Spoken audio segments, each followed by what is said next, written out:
Hello student, स्वागत है आप सभी का आज के इस एक्सेल सीरीज के वीडियो में। आज के इस वीडियो में हम लोग जो बात करने वाले हैं एक्सेल के स्टैटिकल फंक्शंस के बारे में, जहाँ पे पहला फंक्शन जो हमारे पास निकल करके आता है वो आता है एवरेज फंक्शन। एवरेज फंक्शन क्या करता है, तो ये आपके दिए गए वैल्यूज़ का एक एवरेज वैल्यू निकालता है। ठीक है ना।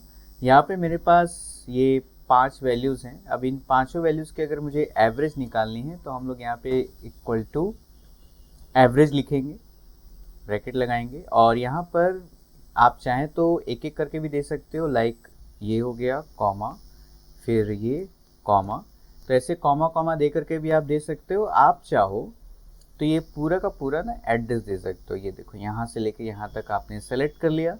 उसके बाद पैरेंथेसिस को क्लोज करते हैं। तो उसके बाद जब आप एंटर प्रेस करोगे तो इस पूरे नंबर का जो एक एवरेज है, एवरेज कैसे निकाला जाता है ये आप सभी को पता होगा कि यहाँ पर हम लोग इन पूरे नंबर को ऐड कर देंगे।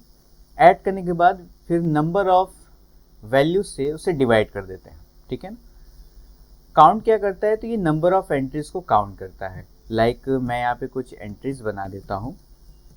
अब यहाँ पे टोटल नंबर ऑफ एंट्रीज हमारे पास कितने हैं, 5। तो सिंपल सा है, काउंट वही काम करेगा। आपने लिखा काउंट पैरेंथेसिस, और मैं यहाँ पे क्या करता हूँ, इस पूरे रेंज को सिलेक्ट कर लेता हूँ। और ये अब मैं जैसे एंटर प्रेस करूँगा तो आप देखोगे कि यहाँ पे टोटल ऑफ एंट्रीज की वैल्यू 5 आ रही है। काउंटा क्या करता है अभी, तो काउंटा में अल्फ़ाबेट्स भी आ जाते हैं। लाइक ये लिखा हुआ है, ये लिखा हुआ है, ठीक है ना, ये लिखा हुआ है। तो ये सिर्फ काउंट क्या करता है ना, ये सिर्फ न्यूमेरिक वैल्यूज़ को काउंट करता है। काउंटर क्या करेगा, न्यूमेरिक हो अल्फ़ाबेटिकल हो, ये दोनों को काउंट करेगा। मैंने लिखा यहाँ पे काउंट की जगह पे काउंटा लिख देता हूँ, पैरेंथेसिस, और यहाँ पे इस रेंज को सेलेक्ट कर लेता हूँ, पैरेंथेसिस को क्लोज करता हूँ और एंटर प्रेस करता हूँ। तो आप देख सकते हो यहाँ भी नंबर ऑफ एंट्रीज की वैल्यू 5 आएगी। अगर मैं इस पर काउंट लगाता हूँ तो क्या होगा, देखिए आप,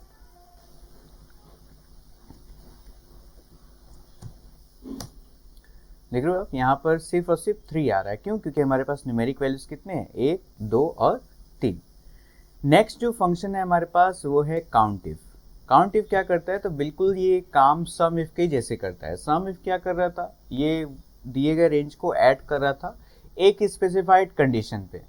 बिल्कुल वैसे ही काउंट इफ भी काम करता है। ये भी क्या करेगा, ये काउंटिंग का काम करेगा एक स्पेसिफाइड कंडीशन पे। लाइक मैं यहाँ पे कुछ वैल्यूज दे देता हूँ और 100 दे देता हूँ। अब मैं यहाँ पर क्या चाहता हूँ कि यहाँ पे मुझे पता करना है कि 50 से अबव यहाँ पे टोटल कितनी वैल्यूज़ हैं। ठीक है, तो मेरे पास एक 90 है, एक यहाँ पे 52 है, एक यहाँ पर 100 है। तो टोटल हमारे पास जो 50 से अबव वैल्यूज़ हैं वो है 3। तो काउंट इफ़ यही काम करेगा। ऐसे निकाल के काउंट लिखेंगे, इफ़ लिखेंगे, काउंट इफ़, एक पैरेंथेसिस लगाएंगे जिसमें क्या बोल रहा है पहला आपका रेंज। तो रेंज है मेरा ये, यहाँ से लेके यहाँ तक, एक कॉमा लगाते हैं। उसके बाद क्राइटेरिया बोल रहा है आपसे, क्या रेंज क्राइटेरिया होगा मेरा, तो मैंने बोला the values which are greater than और इक्वल टू 50। ठीक है, और यहाँ पे पैरेंथेसिस को क्लोज करते हैं। और यहाँ पर एक एरर शो कर रहा है, वो एरर में क्या करना होगा हमें, ये जो कंडीशन हमें लिखा है ना, मैं इसे डबल कोट्स में लिख देता हूँ ये। ठीक है, और एंटर प्रेस करता हूँ। तो आप देख सकते हो यहाँ पे जो वैल्यू मेरे पास निकल करके आ रही है वो आ रही है 3। ठीक है ना। अगला जो फंक्शन है हमारे पास वो है मैक्स। इसको समझने से पहले मैं आपको ये बता दूं कि ये जो फाइल मैं यूज़ कर रहा हूँ यहाँ पे, इस फाइल का लिंक मैं आपको नीचे डिस्क्रिप्शन में दे दूंगा, जहाँ से आप इसे डाउनलोड करके आप प्रैक्टिस कर सकते हो। ये फाइल जो है पासवर्ड प्रोटेक्टेड होगी, और इस फाइल का जो पासवर्ड है मैं ड्यूरिंग द वीडियो में आपको बता दूंगा। ठीक है ना, आप उस पासवर्ड के थ्रू इसे ओपन करके आप अपने प्रैक्टिस में इस फाइल को ले सकते हो।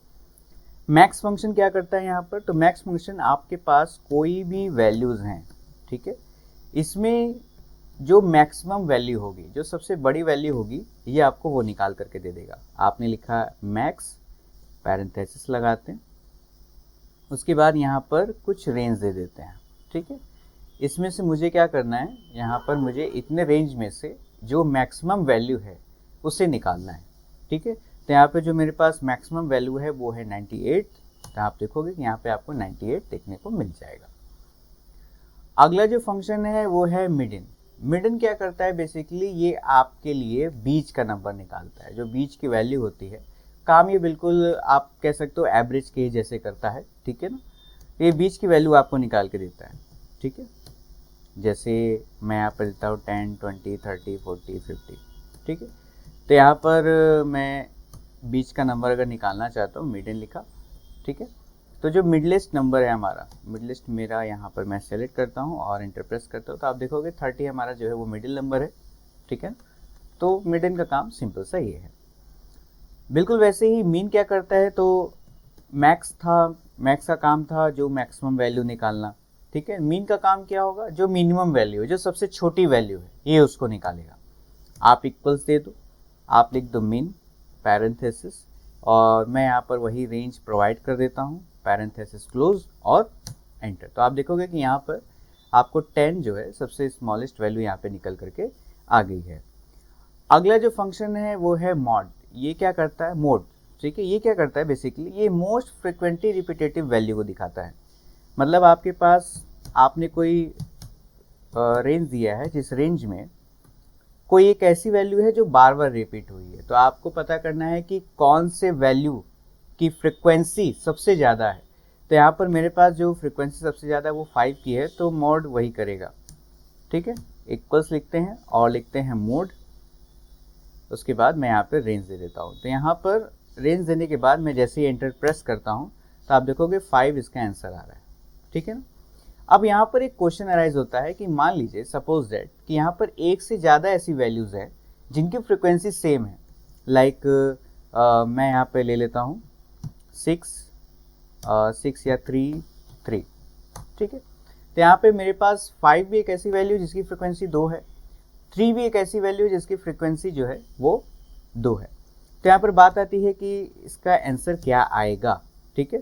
तो आप जब मोड लगाओगे ना, तो यहाँ पर रेंज आप जब दोगे तो ये चेक क्या करता है, ये चेक करता है कि आपके इस दिए गए रेंज में फ्रिक्वेंसी तो 2 की सेम है, तो इस दिए गए रेंज में पहली वैल्यू कौन सी आ रही है, ठीक है ना। तो इस दिए गए रेंज में पहली वैल्यू हमारे पास कौन सी आ रही है, 5 आ रही है, तो आपको इसका आंसर 5 ही देखने को मिलेगा। अब सपोज दैट आप देखोगे मैं यहाँ पे 3 करता हूँ, यहाँ पे 5 करता हूँ, और यहाँ पे 3 करता हूँ, यहाँ पे 5 करता हूँ, तो आप देखोगे कि यहाँ पर अब इसकी वैल्यू क्या हो गई, 3 हो गई। क्यों, क्योंकि आपके दिए गए रेंज में ये पहली वैल्यू जो अपीयर हो रही है वो 3 है, ठीक है। अगला जो फंक्शन है हमारे पास वो है एवरेज इफ। एवरेज इफ क्या करेगा, एवरेज तो आपके दिए गए पूरे के पूरे रेंज का एक एवरेज निकाल के आपके सामने रख दे रहा था, ठीक है ना।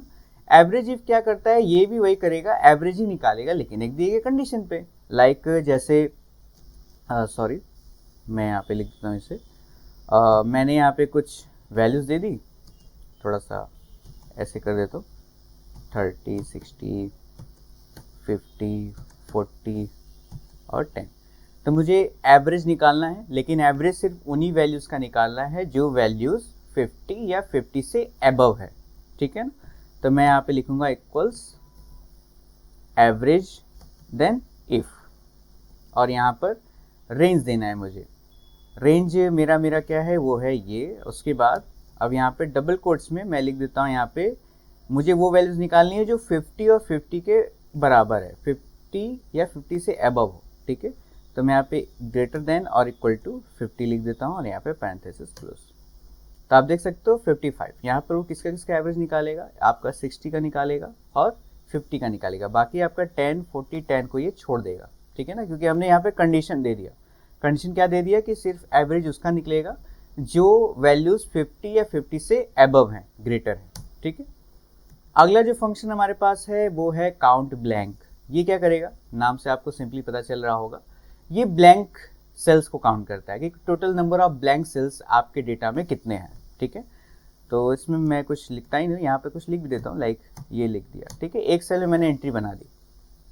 अब क्या लिखते हैं, इक्वल्स लिखते हैं काउंट ब्लैंक पैरेंथेसिस, और मैं पूरा यहाँ से लेके यहाँ तक का रेंज दे देता हूँ। तो आप देख सकते हो मेरे पास कितने ब्लैंक सेल्स है, 1, 2, 3 एंड 4। तो यहाँ पे इसका आंसर भी आपको 4 देखने को मिल जाएगा, ठीक है ना। तो आई होप कि आपको ये सारे के सारे स्टैटिकल फंक्शन समझ में आ गए होंगे। और ये जो फाइल मैं यूज़ कर रहा हूँ इसका पासवर्ड है DSA@2015, 25, ठीक है। मैं यहाँ पे लिख देता हूँ आपके लिए DSA@2025, ये इस फाइल का पासवर्ड है। इससे आप इस फाइल को ओपन करके आप प्रैक्टिस कर सकते हो, ठीक है। तो उम्मीद करता हूँ कि आपको ये वीडियो पसंद आया होगा। अगर आपको ये वीडियो पसंद आया है तो वीडियो को लाइक ज़रूर करिएगा, और अगर आप चैनल पर नए हैं तो चैनल को ज़रूर सब्सक्राइब करिएगा। तब तक के लिए जय हिंद।